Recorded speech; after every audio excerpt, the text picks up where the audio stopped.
Quão grande amor nos tem concedido o Pai, que fôssemos chamados filhos de Deus. Eu e você temos que responder para nós mesmos: que farei de Jesus? Chamado o livro de Testemunhos, volume 9, página 189, diz assim: se nos humilhássemos perante o Senhor e fôssemos bondosos, o mexeriqueiro descobre o segredo. Deus dá e Deus cobra, mas Deus não cobra nada que Ele não deu antes.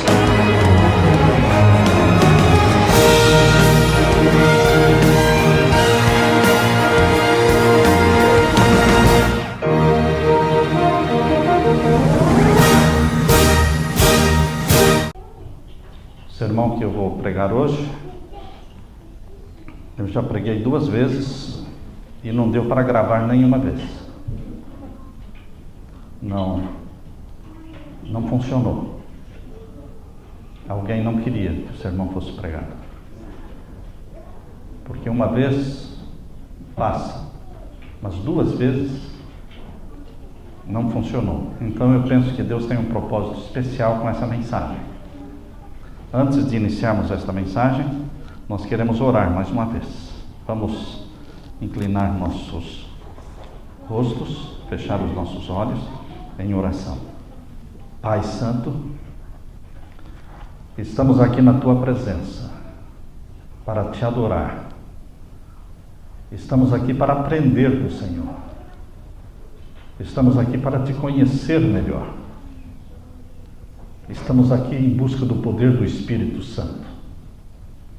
Que o Espírito Santo seja derramado sobre nós nesse momento, em que a Tua palavra será aberta. E o Senhor vai nos falar através dela. E o Senhor vai mudar corações, mudar vidas, dar novo rumo à nossa história, novo rumo à nossa fé. Vem fortalecer a fé dos Teus filhos. Nesses tempos difíceis que enfrentamos, em que o mundo está, que o Teu Santo Espírito levante a nossa cabeça e coloque os nossos olhos fixos no céu, de onde virá o nosso socorro, bem presente na hora da angústia. Derrama sobre nós o Espírito Santo, ao abrirmos a Tua palavra, e fala ao nosso coração. Em nome de Jesus pedimos. Amém. Abra sua Bíblia, meu querido irmão, em Apocalipse capítulo 22 e os versos 10 a 12. Apocalipse capítulo 22 e os versos 10 a 12. Aqui nós lemos: e disse-me: não seles as palavras da profecia deste livro, porque próximo está o tempo. Você se lembra de alguma frase na Bíblia onde é exatamente o contrário do que está sendo dito aqui? Aqui está sendo dito: não seles as palavras da profecia. Você se lembra um outro texto que está lá em Daniel capítulo 12, que diz: sela as palavras desta profecia. Pois bem, meus queridos, o livro do Apocalipse não é um livro selado, é um livro aberto. O livro de Daniel foi desselado no Apocalipse, por isso estamos aqui estudando. Nós estamos estudando o livro de Daniel dentro do Apocalipse, porque ele foi aberto no Apocalipse. E o verso 11: quem é injusto, faça injustiça ainda, e quem está sujo, suje-se ainda, e quem é justo, faça justiça ainda, e quem é santo, seja santificado ainda. Eis que cedo venho, e o meu galardão está comigo, para dar a cada um segundo a sua obra. A Bíblia nos promete que Jesus vai voltar. Como adventistas, o que mais nós ouvimos falar desde criança é do fim do mundo, é da segunda vinda de Jesus. Você já pode ter ouvido muitas vezes a frase fim do mundo. Mas eu quero dizer para vocês nesta manhã, eu estou aqui para declarar, para fazer um statement, uma declaração pública de que o fim que você sempre ouviu falar chegou. Graças a Deus, chegou o fim do mundo. Se você me perguntar o dia e a hora, eu não sei, mas eu sei que chegou o fim do mundo. E as profecias vão se cumprir em rápida sucessão. Os últimos acontecimentos serão rápidos. Em questão de poucos meses, o cenário mundial se muda. Está mudando tudo. As religiões estão se envolvendo em direções diferentes. A economia, a ecologia, enfim, queridos, o mundo está tendo rápidas mudanças. E muitos do povo de Deus continuam dormindo, achando que tudo está como sempre foi. Segundo a profecia de Daniel, em Daniel capítulo 7, verso 25, fala de uma profecia de 1260 anos, que foi de 538 depois de Cristo até o ano 1798. Esses 1260 anos de profecia, de supremacia papal da Idade Média. A profecia de Daniel diz que 1798, quando acabaram os 1260 anos, começou o tempo do fim.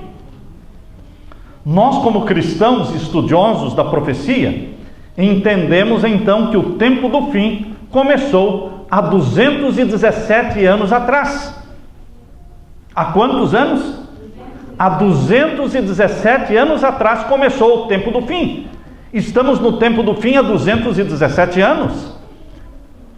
Já não é hora de acabar o tempo do fim? Então, queridos, a convicção que a profecia nos dá é de que nós estamos vivendo no fim do tempo do fim. 2015 é o fim do tempo do fim. E nós vamos ver coisas acontecendo que nunca aconteceram, coisas inéditas. No dia 10 de fevereiro de 1798 foi preso o Papa Pio VI. E a prisão do Papa Pio VI trouxe libertação da Bíblia. A Bíblia era um livro algemado. A Bíblia era um livro acorrentado, colocado na lista dos livros proibidos. Quem fosse encontrado com a Bíblia era preso. Milhares e milhares de valdenses foram mortos. Os valdenses eram mortos porque escreviam pedaços da Bíblia e espalhavam a Bíblia. Valdenses, huguenotes, albigenses, povos que foram dizimados, foram mortos por causa da Bíblia, porque a Bíblia estava na lista dos livros proibidos. Mas quando o Papa Pio VI foi preso em 1798, houve uma soltura da Bíblia. Houve a libertação da palavra de Deus. E agora, 6 anos depois da prisão papal, 6 anos depois, nos leva ao ano de 1804. O que aconteceu em 1804? Fundou-se a primeira sociedade bíblica do mundo, a Sociedade Bíblica da Inglaterra, começando a espalhar Bíblias para o mundo todo. Isso foi em 1804. Passados mais 12 anos, em 1816, fundaram a segunda sociedade bíblica do mundo, a Sociedade Bíblica Americana. E a Bíblia passou a ser traduzida e espalhada em centenas e centenas de línguas e dialetos, tornando-se a Bíblia um livro acessível, um livro barato, um livro que estava agora na mão de todo mundo. Por isso, meus queridos, aquela profecia de Daniel capítulo 12, a profecia de Daniel capítulo 12, verso 4. Abra sua Bíblia. Daniel capítulo 12, verso 4 diz assim: E tu, Daniel, fecha as palavras e sela este livro. Fecha estas palavras e sela este livro. O livro de Daniel seria um livro fechado e selado até o tempo do fim. E o livro de Daniel e Apocalipse só começaram a ser estudados depois da prisão do Papa Pio VI. Depois que surgiram as sociedades bíblicas. Depois que a Bíblia se tornou um livro acessível a todos e a Bíblia foi introduzida em cada lar, em cada casa, em cada família. Então, queridos, esse livro deixou de ser um livro selado. E tu, Daniel, fecha as palavras e sela este livro até o fim do tempo. E os que muitos, e ainda fala aqui no verso 4, muitos correrão de uma parte para a outra, e a ciência se multiplicará. A ciência que se multiplicou agora no tempo do fim, nestes últimos 200 anos, irmãos, é a ciência profética, a ciência e o conhecimento profético das profecias de Daniel e de Apocalipse. Muitos aplicam este aumento do conhecimento ao conhecimento tecnológico, de avião, de carros, de trens, de telefone, de iPad, de iPod. Queridos, aqui está falando da multiplicação do conhecimento profético, porque Deus levantou um povo na profecia, e a profecia começou a ser estudada, multiplicou-se a profecia. Daniel capítulo 12, verso 4, se cumpriu em nossos dias, por volta do ano de 1816. Percebam, primeira sociedade bíblica, 1804. A segunda sociedade bíblica, 1816. Mas no ano de 1816, um homem chamado Guilherme Miller, ele começou a estudar a palavra de Deus. 1816. Será que foi coincidência? Ele morava aqui nos Estados Unidos. E a Bíblia ficou fácil de se conseguir. A Bíblia começou a chegar nos lares. E esse homem, que era um deísta, era um incrédulo, ele passou a crer na palavra de Deus. 2 anos depois, em 1818, ele foi possuído pela convicção de que a volta de Jesus iria acontecer por volta do ano de 1843, 1844, no final dos 2.300 anos da profecia de Daniel 8:14. Isso em 1818, ele foi possuído por esta convicção. 2 anos depois da fundação da Sociedade Bíblica Americana. Queridos, na América do Sul, contemporâneo de Miller, existia um padre jesuíta chamado Manuel Lacunza, pregando e escrevendo sobre o mesmo assunto. Na Europa, José Wolff. Na Inglaterra, Edward Irving. Em várias partes do mundo, homens que não se conheciam, guiados pelo Espírito Santo, começaram a pregar sobre a volta de Jesus. O estudo do Apocalipse, o estudo das profecias de Daniel e Apocalipse se tornaram o foco de dezenas e dezenas de estudiosos no mundo todo. Hoje nós estamos em 2015. Se fizermos a conta de 2015, contando de 1798 até 2015, são 217 anos. É o fim do tempo do fim. Por isso eu estou dizendo para você, meu irmão, desiluda-se com este mundo, porque ele vai acabar. Rapidamente está se acabando. Faça planos para o céu. Sonhe com o céu. Fixe os olhos no céu. Nós sabemos que Jesus não voltou em 1844, como os adventistas mileritas esperavam.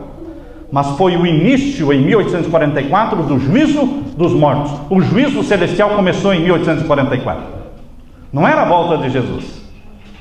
Então, meus queridos, aqueles sinais, o terremoto de Lisboa em 1755, o escurecimento do sol em 1780, a lua em sangue, 1780, e a queda das estrelas, 1833, quando todos estavam esperando, que esses sinais estavam anunciando a volta de Jesus, estavam anunciando sim a proximidade da volta de Jesus, mas estavam anunciando principalmente o início em 1844 do juízo celestial. Deus não começou a julgar os mortos sem avisar. No santuário terrestre, antes do dia da expiação, que era o dia 10 do 7º mês, antes do dia 10 do 7º mês, o dia da expiação, o dia do juízo, Deus tinha uma festa de 10 dias, em que por 10 dias, dia 1º do 7º mês, dia 2 do 7º mês, cada dia as trombetas eram tocadas, anunciando e acordando o povo para que o juízo estava chegando, para que ninguém fosse pego no dia do juízo, desprovido, sem confessar os seus pecados. Assim também, queridos, antes de iniciar o juízo dos mortos em 1844, Deus anunciou. Será que esta história vai se repetir? Será que Deus vai iniciar o julgamento dos vivos?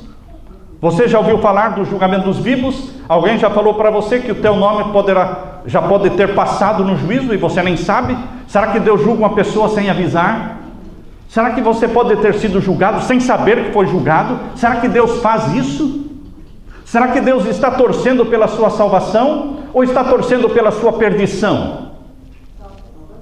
Um professor que dá um teste, um exame sem avisar, ele está querendo o bem dos alunos ou está querendo prejudicar os alunos?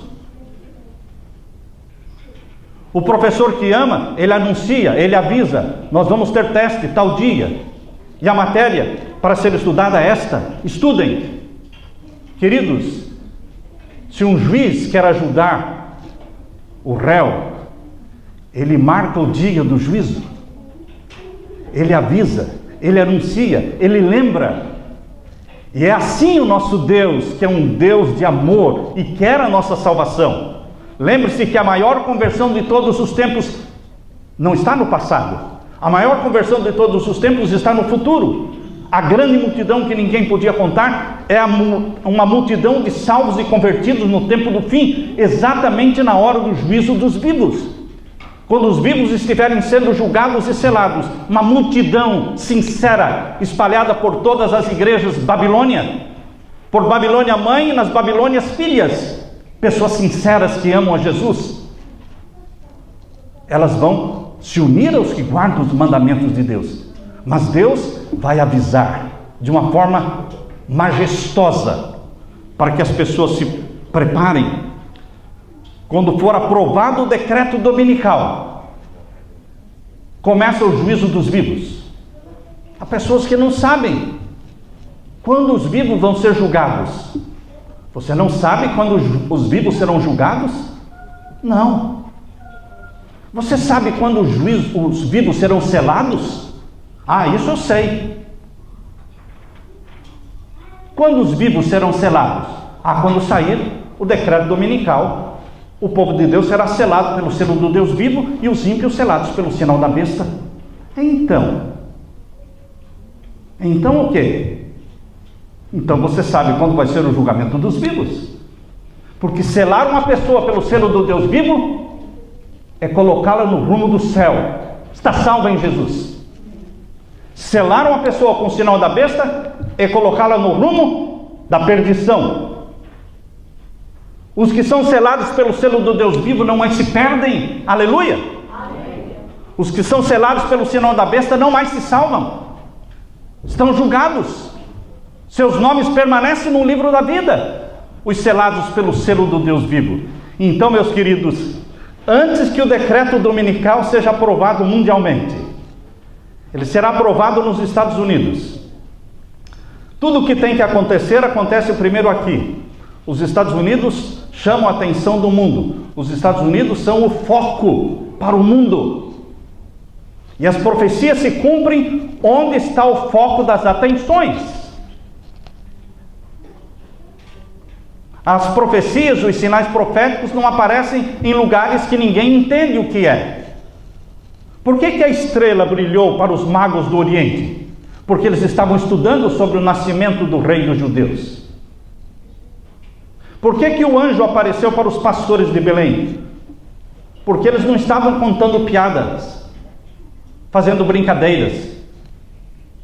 Nós sabemos que aqueles pastores de Belém que foram visitados pelos anjos com as boas novas de salvação, apareceram ali porque eles estavam falando exatamente sobre a vinda do Messias. No local e no lugar onde as profecias estão sendo estudadas, ali acontecem os sinais proféticos, porque eles são entendidos.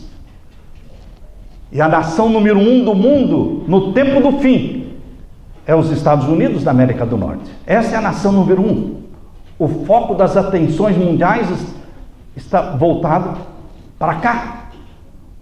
E o que acontece aqui se espalha para o mundo todo. Por isso o decreto dominical é aprovado aqui e se espalha pelo mundo todo. Queridos, o decreto dominical, ao se espalhar pelo mundo todo, se torna um decreto dominical mundial. E então começa o selamento. Chegou o momento do povo fazer a sua decisão, ou ao lado dos mandamentos de Deus, escritos pelo dedo de Deus, ou ao lado dos mandamentos papais, escritos pela mão papal e publicados no livro Catecismo Romano. Você terá que fazer uma decisão a favor dos mandamentos de Deus ou dos mandamentos romanos. Apocalipse capítulo 6, versos 12 a 14. Abra sua Bíblia. Apocalipse capítulo 6 e os versos 12 a 14. Queridos, Apocalipse capítulo 6, versos 12 a 14, está falando sobre o sexto selo. E aqui nós vamos ver os sinais proféticos. Eu quero dizer a vocês que nós precisamos entender os sinais proféticos do sexto selo como tendo dupla aplicação. Dupla aplicação. Quando você lê sobre a abominação desoladora de Mateus 24:15, Ellen White fala no livro Grande Conflito, página 26, em outras páginas também, no Maior Discurso de Cristo, página 105 ou 115, se eu não me engano, ela fala: esta profecia da abominação desoladora tem dupla aplicação. Mas nós queremos estudar com vocês agora sobre os sinais proféticos do sexto selo, dizendo que eles também têm uma dupla aplicação. Há pessoas que pensam que porque em 1755, 1780 e 1833 os sinais ocorreram anunciando a chegada do juízo dos mortos, alguns pensam que isso nunca mais vai ocorrer. Queridos, agora é o momento de ocorrer. Porque agora não está falando de julgar mortos, agora está falando de julgar vivos, onde vidas serão mudadas, decisões serão feitas. O momento do juízo dos vivos é o momento da maior conversão de todos os tempos. É do interesse de Deus que as pessoas saibam. E Deus não vai começar o juízo sem avisar. O selamento vai ser antecedido por esta série de sinais mencionados em Apocalipse 6, versos 12 a 14. Vamos ler. Versos 12 a 14. Apocalipse 6. E havendo aberto o sexto selo, olhei, eis que houve um grande tremor de terra. Um grande tremor de terra. Um grande terremoto é reconhecido como sendo de escala 9. Mas eu assisti agora, a questão de 10 dias, a reportagem na Fox, de um cientista e o repórter falando de um terremoto de 9,2. E que vai acontecer. Eles disseram, nós estamos falando não algo se vai acontecer ou não, nós estamos falando que vai acontecer, certeza absoluta, e que ele já está atrasado. É um terremoto que ocorre de 240 anos, mas já estamos em 315 anos, já está atrasado, e vai ocorrer, abalando o Canadá e abalando a costa oeste dos Estados Unidos, o estado de Washington, Seattle, enfim, e vem descendo Sacramento, vem descendo para São Francisco. Toda aquela região será devastada completamente. Milhões de edifícios, milhões de vidas. Queridos, é a ciência que está falando. Ninguém ousa falar, não, isso é história, isso é invenção. Não, queridos, isso vai acontecer. E a Bíblia está dizendo que antes que o decreto dominical seja aprovado, haverá um grande tremor de terra. Mas pastor, onde é que está o decreto dominical aqui no capítulo 6, no sexto selo? Desça os seus olhos para o capítulo 7. Desça os seus olhos para o capítulo 7. E lembre-se que a Bíblia, quando foi escrita, não tinha capítulos. Então, o conteúdo do capítulo 7 pertence ao sexto selo. E quando você lê aqui no capítulo 7, verso 3. Vamos ler. Capítulo 7, verso 3. Dizendo, não danifiqueis a terra, nem o mar, nem as árvores, até que hajamos assinalado nas suas testas os servos do nosso Deus. Quando vai ser feito o selamento do povo de Deus, dos vivos? Com o decreto dominical, no contexto do 6º selo. Mas antes do selamento aqui, está lá o verso 12, falando do grande tremor de terra. Deus não sela sem primeiro avisar. Deus não julga sem primeiro notificar. Porque Deus não torce pela sua perdição, Deus torce pela sua salvação. E os primeiros a serem selados, a Bíblia diz no verso 4, são os 144 mil. Os primeiros a serem selados, verso 4. E eu vi o número dos assinalados. E eram quanto? 144 mil. Está difícil Deus achar 144 mil dentro dos 18 milhões de adventistas. Está difícil. Porque a igreja está possuída por uma mornidão satânica. Uma mornidão que desprepara. Mornidão de membros comprometidos com o mundo e não com Jesus. Mas Deus está procurando 144 mil dentro dos 18 milhões de adventistas no mundo. Porque eles precisam pregar esta mensagem. Porque eles têm que pregar as 3 mensagens angélicas, que são impopulares. Não dão ibope para ninguém. Pregar as 3 mensagens angélicas pode tirar a tua credencial. Pode fechar as portas das igrejas para você. Então muitos não querem. Você pode perder o seu salário. Mas, meus queridos, Deus está procurando os 144 mil, porque eles terão que pregar, e eles serão os primeiros selados pelo selo do Deus vivo. E em resposta à pregação dos 144 mil, vem uma multidão que ninguém podia contar. Capítulo 7, verso 9. Leia o capítulo 7, verso 9. E depois destas coisas, depois que Deus mostrou o selamento dos 144 mil, por isso está dizendo, depois destas coisas. Que coisas? O selamento dos 144 mil. Verso 9 agora. Depois destas coisas olhei, e eis aqui uma multidão. Agora não são 144 mil. Agora é uma multidão que ninguém podia contar. De todas as nações, tribos, línguas, povos, estavam diante do trono e perante o Cordeiro, trajando vestidos brancos e com palmas nas suas mãos.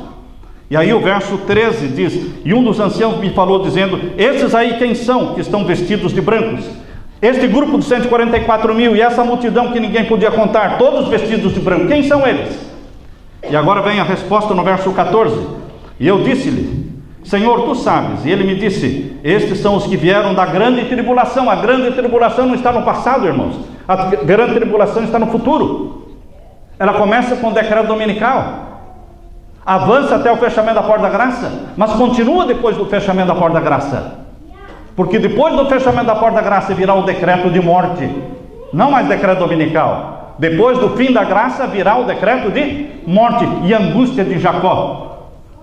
Mas nenhum dos filhos de Deus vai morrer depois que a porta da graça se fechar. Mas, meus queridos, a grande tribulação começa com o decreto dominical e vai se intensificando ao ponto de ser chamada angústia de Jacó, após o fechamento da porta da graça. Estes são os que vieram da grande tribulação. Estes lavaram seus vestidos e os branquearam no sangue do Cordeiro. Quantos são?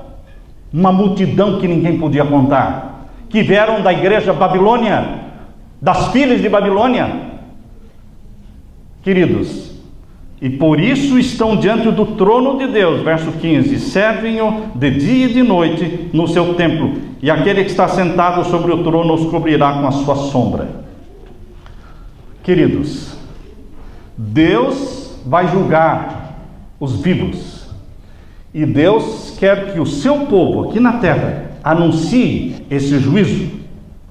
O grande terremoto vai acontecer, vai sacudir o país. Pode ser que seja, provavelmente, este terremoto que a ciência está anunciando, irmãos, porque Estados Unidos é o foco das atenções mundiais.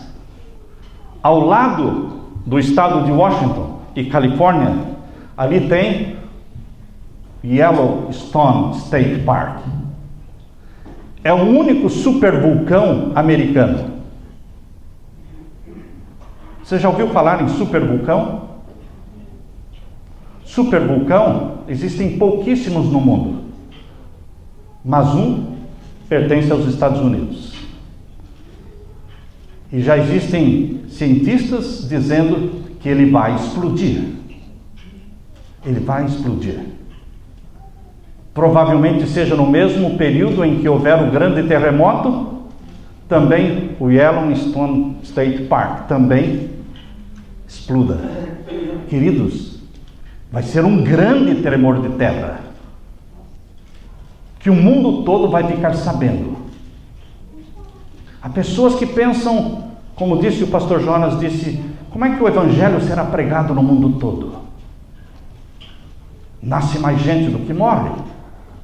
Mais da metade, se você pegar a estatística mundial, você vai descobrir que mais da metade do mundo, hoje, em 2015, nunca ouviu falar de Jesus. Se em 2000 anos não conseguimos evangelizar o mundo, como é que em poucos anos vamos evangelizar o mundo? Se Deus for esperar que o evangelho seja pregado no mundo todo para Jesus voltar, irmãos, usando os meios que nós como igreja estamos usando, nunca Jesus vai voltar. Então Deus tem um plano.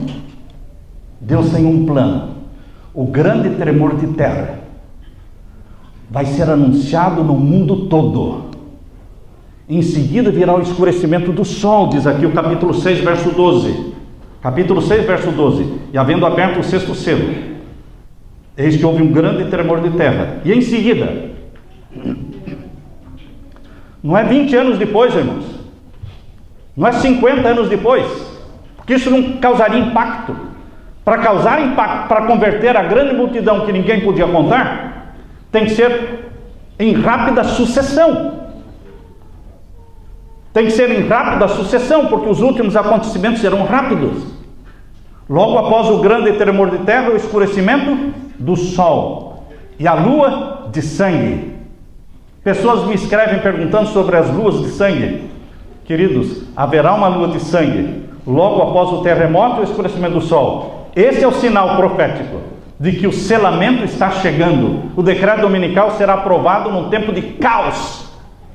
O decreto dominical será aprovado não num tempo bom, mas de crise, de caos, de tragédia financeira, moral, todo tipo de tragédia que você possa imaginar. O decreto dominical será aprovado como uma tábua de salvação em busca da bênção de Deus para acabarem as calamidades, para pararem as tragédias. Vão apelar para que o santo dia do domingo, primeiro dia da semana, esteja santificado por todos. Porque, queridos, os líderes religiosos do mundo farão com que o mundo todo pense que as desgraças são resultado da transgressão do domingo. Por isso Deus anuncia com um grande tremor de terra o escurecimento do sol, da lua e a queda das estrelas, verso 13. E as estrelas do céu caíram sobre a terra como quando a figueira lança de si seus figos verdes, abalada por um vento forte. E o céu se retirou como um pergaminho que se enrola, como um livro que se enrola. O céu vai se enrolar. É como se o céu estivesse indo embora. E você ficando exposto. Porque nós moramos na superfície da terra. O que nos protege é o céu. Quando o céu some, cria um pavor, uma instabilidade e insegurança. Ilhas e montes se moverão dos seus lugares, desaparecendo, provocando ondas enormes de 100 pés, invadindo cidades. Queridos, isto vai acontecer anunciando que é chegado o momento do selamento do povo de Deus. E o momento em que o sinal da besta vai começar a ser aplicado. A Suprema Corte dos Estados Unidos aprovou para os 50 estados, nos Estados Unidos, o casamento com o mesmo sexo.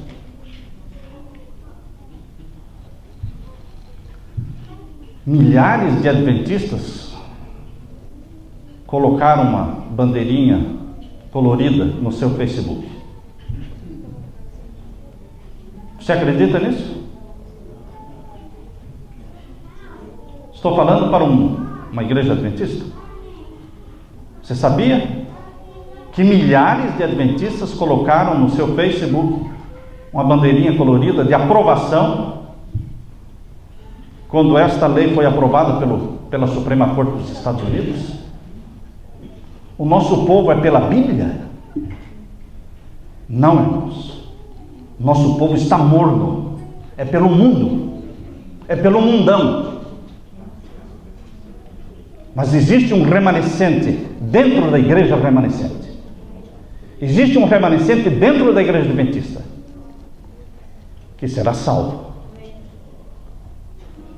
Não é o povão que vai ser salvo. É o remanescente da igreja adventista, é o remanescente da igreja católica, é o remanescente da assembleia, é o remanescente do hinduísmo, é o remanescente do budismo, é o remanescente de cada igreja, de cada religião que será salvo. Queridos, essa lei aprovando o casamento com o mesmo sexo anulou, aboliu a primeira instituição sagrada e divina da Bíblia. Quando você vai para Gênesis capítulo 1, capítulo 2, a semana da criação, você descobre que a primeira instituição divina e sagrada criada por Deus foi o casamento. Antes do sábado. Porque o casamento foi criado na sexta-feira. O sábado foi criado no sétimo dia. Então a primeira instituição sagrada que chegou até você, que ainda existe, é o casamento com sexos diferentes. É um Adão com uma Eva.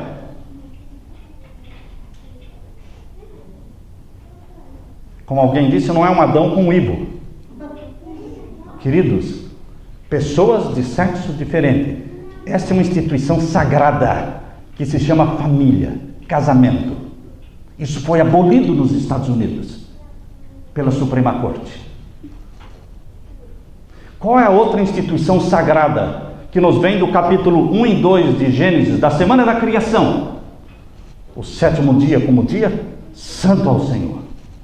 Gênesis capítulo 2, verso 1 a 3. Vamos ler? Gênesis capítulo 2 e os versos 1 até o verso 3.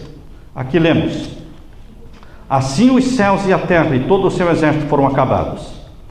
E havendo Deus acabado no dia sétimo a sua obra que tinha feito, descansou no sétimo dia de toda a sua obra que tinha feito, e abençoou Deus o dia sétimo, e o santificou, porque nele descansou de toda a sua obra que Deus criara e fizera. Quando for aprovado o decreto dominical, logo, quando for aprovado o decreto dominical, eles terão abolido a segunda instituição divina, sagrada, que veio do Jardim do Éden. E Satanás estará muito feliz. Satanás está jubiloso, porque já aboliu a primeira instituição e agora ele parte para abolir a segunda instituição.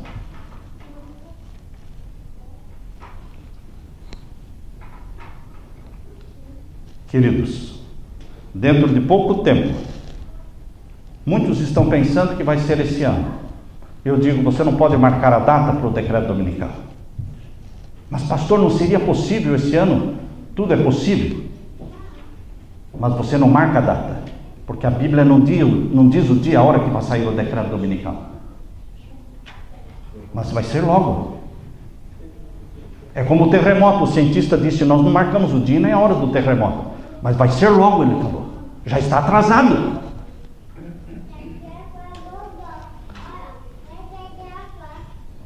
O decreto dominical, irmãos, não vai ser um evento que ocorrerá no anonimato. O decreto dominical não é uma coisa que acontece e você vai descobrir depois de um ano. Não. Você vai descobrir no momento em que for aprovado. E você já vai ouvir o burburinho antes. Você já vai ouvir o barulho das tragédias que estão acontecendo antes, destruindo o mundo. O mundo estará sendo destruído pelos terremotos e maremotos e tsunamis. O mundo vai estar num caos. E eles clamam por Deus, santificando o domingo. E agora um povinho pequeno na terra se levanta contra E eles são rotulados como terroristas. Eles são rotulados como pessoas não gratas. Pessoas que estão trabalhando contra o bem-estar da comunidade e da sociedade. Pessoas que não merecem viver. Porque não se ajustam ao dia ecológico. Não se ajustam ao dia da família, que é o primeiro dia da semana. Por isso Deus, quando o povo de Deus estiver para proclamar, Apocalipse 18, verso 1 a 4, quando o povo de Deus estiver possuído pelo Espírito Santo, batizado pela chuva serôdia do Espírito Santo, os 144 mil estiverem proclamando a mensagem do alto clamor, que está em Apocalipse 18, versos 1 a 4. Por isso, nesse tempo, Deus vai anunciar, Deus vai sacudir o mundo, Deus vai ajudar a pregação. Você não vai pregar no vazio, você vai pregar para pessoas que querem ouvir. Lembra-se a história de Jonas? Jonas representa o povo adventista dormente. Porque o que era Jonas? Um dormente. Na hora de pregar, em vez de ir para Nínive pregar, ele correu para o navio. Não só correu para o navio, ele correu para o fundo do navio. Não só para o fundo do navio, ele foi dormir. E Jonas só falou, porque o capitão do navio chegou para ele, acordou, sacudiu e disse: qual é o teu nome? Quem é o Deus que você serve? De onde você vem? Qual a tua missão? E então Jonas teve que falar. Foi como que com um saca-rolha. Sabe quando a pessoa usa um saca-rolha para abrir uma garrafa? Eles arrancaram a verdade da boca de Jonas como um saca-rolha. É assim que muitos adventistas vão aprender a falar. Adventistas dormentes, mornos, que vivem na comunidade e os vizinhos não sabem que ele é um adventista do sétimo dia. Está 10 anos na mesma comunidade e ninguém descobriu que ele é adventista, porque ele não é. Ele não é. Mas, meus queridos, a situação vai ter que mudar, porque Deus quer salvar o seu povo. Deus quer reavivar o seu povo. Por isso Deus vai fazer com que os sinais majestosos aconteçam no céu e na terra. E o mundo, o povo em volume grande, vai correr atrás dos adventistas e vai dizer: diga-me, o que é que está acontecendo? O que é isso? E muitos falarão, e muitos se converterão. Muitos pegarão seus livros do grande conflito, a grande controvérsia, espalhados aos milhões nas casas por aí. E eles vão, parece que já li alguma coisa sobre isso, e vão buscar o livro, e vão ler sobre o decreto. Queridos, a besta de Apocalipse 13 está em alta.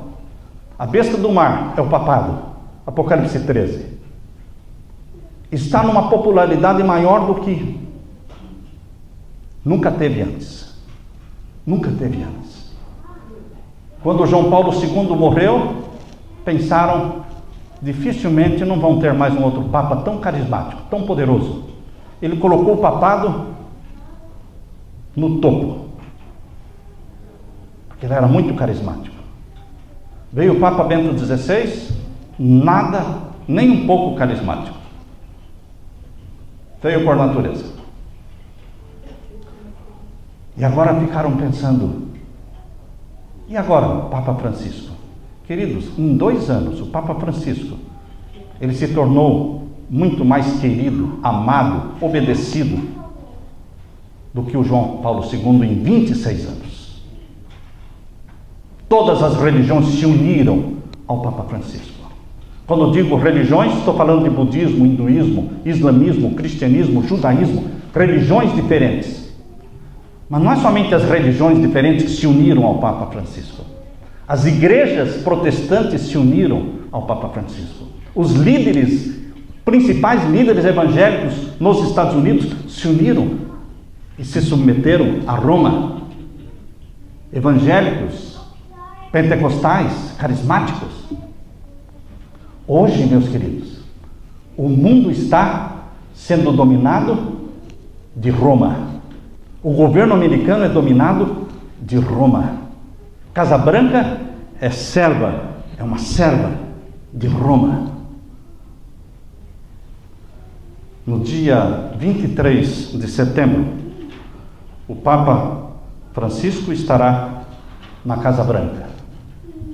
No dia 24 de setembro, ele estará falando pela primeira vez na história ao Congresso americano. E as pessoas não podem entrar lá para assistir. Os ex-deputados, não entra ninguém. Só entram os que são deputados na atualidade. E os convidados especiais. No dia 25 de setembro, ele fala para a ONU. E depois, no dia 27, ele estará falando no Congresso da Família, em Filadélfia. E qual é o tema? Qual é o tema? Eu gostaria de ler um pouco para você sobre a encíclica papal. A encíclica papal está falando exatamente sobre ecologia. São 6 capítulos da encíclica. Laudato Si, louvado seja, cuidando da casa. Esse é o título da encíclica. Louvado seja, cuidando da nossa casa. Há mais de 20 anos os cientistas estão tentando estabelecer leis ecológicas, nunca conseguiram. Mas agora está feito, porque agora é o Papa Francisco que fez. E os governos da terra e os prefeitos da terra. Agora 70 prefeitos foram até o Vaticano e disseram: o que o senhor falar, nós faremos. Precisamos de leis que imponham a lei ambiental, leis governamentais.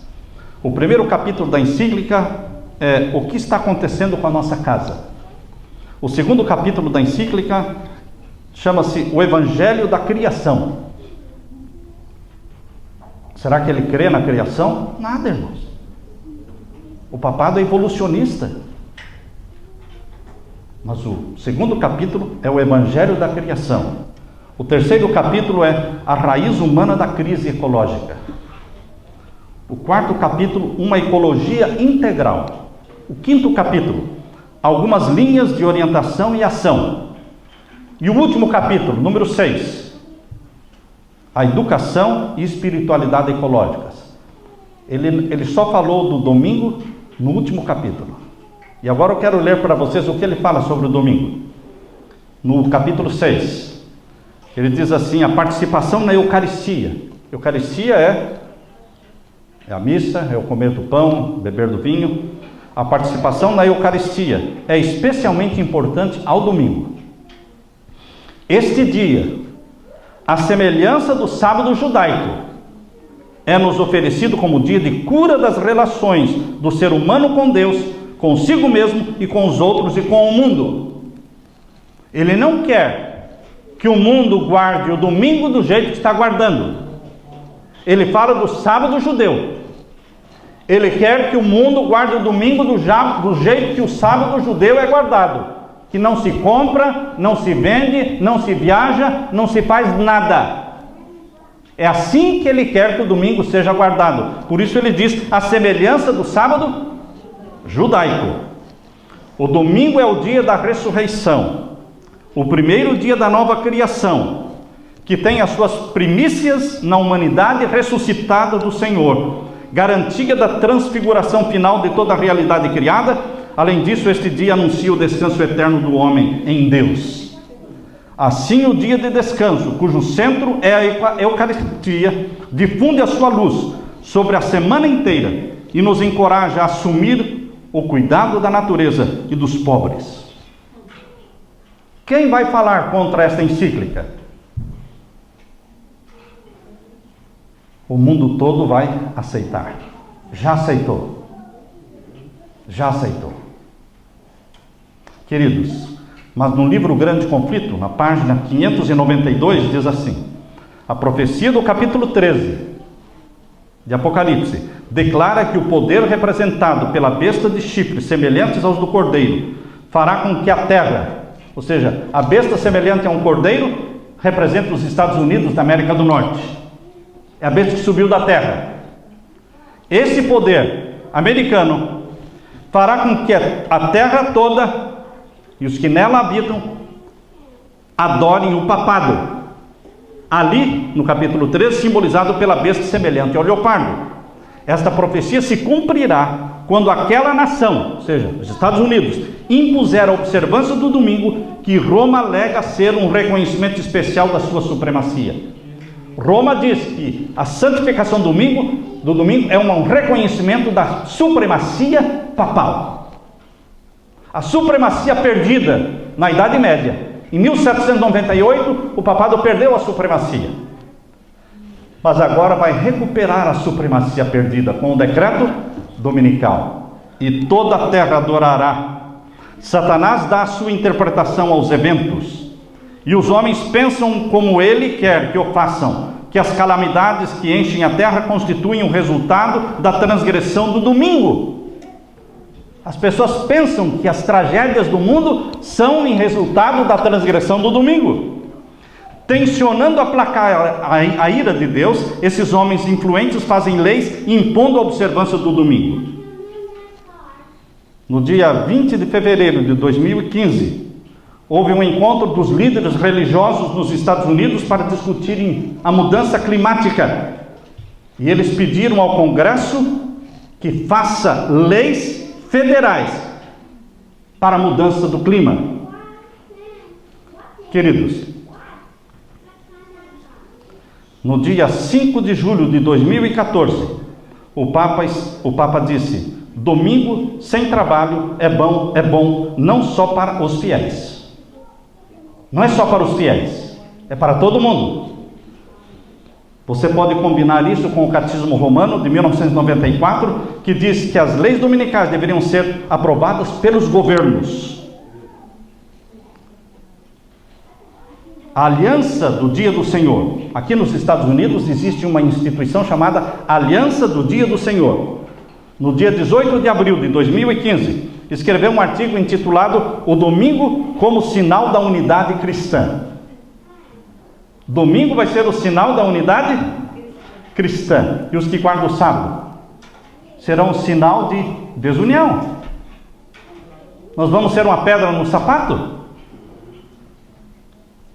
No dia 27 de março de 2015, houve um artigo na CNN, um dos principais canais de televisão, onde a senadora Sylvia Allen, lá do Arizona, ela declarou que todos deverão ir à igreja aos domingos. Sylvia Allen. Eles estavam discutindo sobre as armas, de eliminar as armas no país. E ela disse: o nosso problema não são as armas. Nosso problema é moral. Ela disse: como vamos ter um renascimento moral neste país? Eu não sei, disse ela, pois a religião está sendo corroída. Provavelmente não deveríamos estar aqui discutindo uma lei que requer que todo americano vá à igreja de sua escolha no domingo? Meus queridos, no livro O Grande Conflito, página 605, nós lemos: ao ser a questão da obrigatoriedade da observância do domingo amplamente agitada, vejam, a observância do domingo vai ser agitada, essa observância do domingo. Vê-se aproximar o fato há tanto tempo duvidado e descrido, e a terceira mensagem angélica produzirá um efeito que antes não seria possível produzir. A terceira mensagem angélica vai ter um poder muito maior com a agitação do decreto dominical. Há mais de 100 anos, irmãos, Ellen White escreveu isso. E hoje nós estamos vivendo a agitação do decreto dominical. Dr. Ben Carson, por que agora, justo agora, um médico adventista aposentado resolve se candidatar a ser presidente dos Estados Unidos? Vocês se lembram quando a rainha Esther? Vocês se lembram quando José no Egito? Vocês se lembram quando Daniel? Quando alguém que é fiel a Deus recebe o foco, coloca-se em foco também a crença, a doutrina, aquilo que ele crê. Quando John Kennedy se tornou presidente deste país, todos começaram a estudar mais as doutrinas católicas. Quando Mitt Romney se candidatou a presidente desse país, e ele era um forte candidato, todos começaram a estudar melhor as doutrinas mormons. E agora que o Dr. Ben Carson é um dos candidatos, todos querem saber quem são estes adventistas do sétimo dia. Porque o jornal escreveu, Ben Carson é adventista do sétimo dia. E o jornal disse, quando você lê o artigo, diz que por causa da sua campanha eleitoral, as crenças adventistas estão em foco. Queridos, há mais de 100 anos, Ellen White escreveu, e isso está na meditação matinal Maranata. Se você tem essa meditação, Maranata, página 218, diz assim, nosso povo tem sido considerado muito insignificante para ser digno de nota. O que é o povo adventista? Muito insignificante no mundo, irmãos. Poucos conhecem os adventistas no mundo, principalmente nos Estados Unidos, ou na Europa. Mas ela termina, mas haverá uma modificação. O povo adventista vai deixar de ser insignificante e vai se tornar foco das atenções mundiais. Porque o decreto dominical vai colocar em foco no mundo um povo que guarda o sábado. Um povo que se chama adventista do sétimo dia. Um povo que se chama povo judeu. O povo judeu guarda o sábado. A igreja adventista guarda o sábado. Mateus 24:12 diz, e este evangelho do reino será pregado em todo o mundo, em testemunha a todas as gentes, e então virá o fim. Mas como Jesus pode voltar, se o evangelho não alcançou mais da metade do mundo hoje? Deus tem um plano, irmãos. Ele vai anunciar a chegada do decreto dominical. Porque ninguém vai ser selado pelo sinal da besta, ou pelo selo do Deus vivo, de forma ignorante, irmãos. Hoje pessoas estão guardando o domingo de forma ignorante, pensando que é o sábado. E Deus não as condena, porque elas não sabem. Mas quando sair o decreto dominical, todos terão que fazer uma decisão inteligente a favor do dia de Deus. Nós estamos vivendo hoje na sétima igreja. A sétima igreja começou em 1844, irmãos. Estamos nela. Nós estamos vivendo no começo do sétimo milênio. 2015 é o começo do sétimo milênio. 2015 seriam 6015. Seriam 15 anos dentro do sétimo milênio. Nós estamos vivendo hoje na sétima cabeça papal. De 1929 para cá, a sétima cabeça começou com Bento XVI e continua com o Papa Francisco, porque ele renunciou, entrou o oitavo poder no lugar dele, pertencendo à sétima cabeça. Nós estamos vivendo no tempo do fim, porque todos os 7 culminam com a volta de Jesus. Todos os 7 culminam com a volta de Jesus. Queridos, hoje Deus está nos encarregando, está confiando a esta geração que vive hoje na terra, a missão de evangelizar o mundo. É a última geração. Eu não tenho medo de falar que a nossa geração é a última geração. E Jonas está representando esta geração dormente, morna. Deus quer nos acordar. Nós temos que pregar esta mensagem. Nós temos que sacudir o mundo com esta mensagem das 3 mensagens angélicas. A última geração é a melhor, é a mais forte, é a mais fiel. Vocês sabem que numa corrida de revezamento, eles deixam os mais fracos no primeiro lugar? Os primeiros que correm não são os melhores. Seja numa corrida, seja numa natação de revezamento, sempre eles colocam o mais forte, o melhor, mais preparado para o final. Por quê? Porque se os primeiros se atrasarem, se os primeiros tropeçarem, se os primeiros se atrapalharem, o último tira o atraso. Deus deixou você para a última geração. Não tem outra. Ou somos nós, ou somos nós que vamos terminar a pregação do Evangelho? Não tem outra. Você é ungido pelo Espírito Santo. Você é batizado pelo Espírito Santo. Você tem que pregar essa mensagem para a salvação daquela grande multidão que ninguém podia contar. Você foi chamado por Deus. É privilégio meu e seu vivemos nesta última geração e sermos batizados pelo Espírito Santo. Eu convido você a abraçar essa mensagem. Eu convido você a romper com seus pecados conhecidos. Eu convido você a se reconciliar com quem precisa ser reconciliado.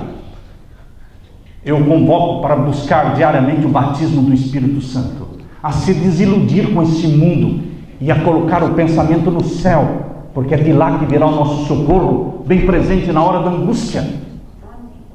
Ora bem, Senhor Jesus. Eu quero orar com você neste momento, meu irmão. Neste momento eu quero orar com aqueles que realmente estão dispostos a cumprirem com a missão que Deus nos deu como última geração na terra. Se você deseja, levante a sua mão onde você está. Eu quero fazer uma oração neste momento ao meu Deus. Pai Santo que estás nos céus, humildemente nós queremos implorar o poder, o batismo do Espírito Santo na nossa vida. Em nome de Jesus queremos romper com pecados conhecidos na nossa vida, que impedem a tua bênção na nossa vida. Nós queremos ser vasos de bênçãos. Obrigado, Pai, porque o Senhor está nos desencantando com o mundo. Obrigado, Senhor, porque o Senhor permite coisas desagradáveis acontecerem, mesmo traições que nos desiludem neste mundo, ao ponto de nós termos só um sonho: o céu, a nova Jerusalém e nada mais. Fixa nossa mente, Senhor, no céu e na nova Jerusalém. Batiza-nos como povo teu com o Espírito Santo, para pregarmos as mensagens angélicas e prepararmos um povo para a volta de Jesus.